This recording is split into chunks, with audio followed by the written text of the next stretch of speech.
میرے لیے اللہ ہی کافی ہے جس کا میں عبادت کرتا ہوں، اور وہی بہترین رزق دینے والا ذات ہے۔ بسم اللہ الرحمن الرحیم۔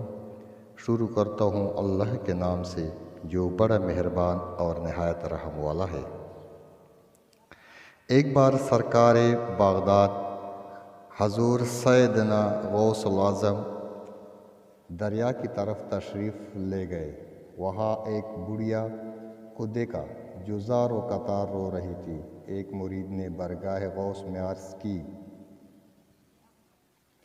یا مرشدی، اس ضعیفہ کا اکلوتا خوبرو بیٹا تھا، بیچاری نے اس کی شادی رچائی، دلہا نکاح کر کے دلہن کو اسی دریا میں کشتی کے ذریعے اپنے گھر لا رہا تھا کہ کشتی الٹ گئی اور دلہا دلہن سمیت ساری بارات ڈوب گئی۔ اس واقعے کو آج 12 برس کو گزر چکے ہیں، مگر ماں کا جگر ہے، بیچاری کا غم جاتا نہیں ہے۔ یہ روزانہ یہاں دریا پر آتی اور بارات کو نہ پا کر رو دھو کر چلی جاتی ہے۔ حضور غوث کو اس ضعیفہ پر بڑا ترس آیا۔ آپ نے اللہ کی بارگاہ میں دعا کے لیے ہاتھ اٹھا دیے۔ چند منٹ تک کچھ بھی ظہور نہ ہوا۔ بے تاب ہو کر بارگاہ الہی میں عرض کی،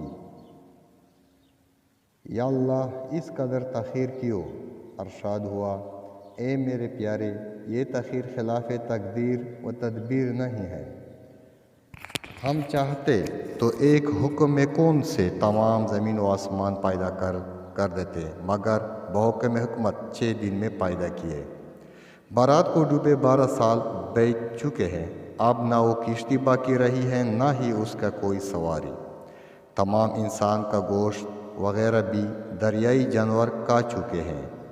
ریزے ریزے کو اجزائے جسم میں اکٹھا کروا کر دوبارہ زندگی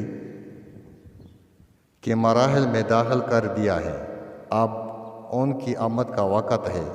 ابھی یہ کلام اختتام کو بھی نہ پہنچا تھا کہ یکایک وہ کشتی اپنے تمام تر ساز و سامان کے ساتھ معاد دلہا دلہن و باراتی سطح پر نمودار ہو گئی اور چند ہی لمحوں میں کنارے آ لگی۔ تمام باراتی سرکار بغداد سے دعائیں لے کر خوشی خوشی اپنے گھر پہنچے۔ اس کرامت کو سن کر بے شمار کفار نے آ کے غوث اعظم کی دست حق پر اسلام قبول کیا۔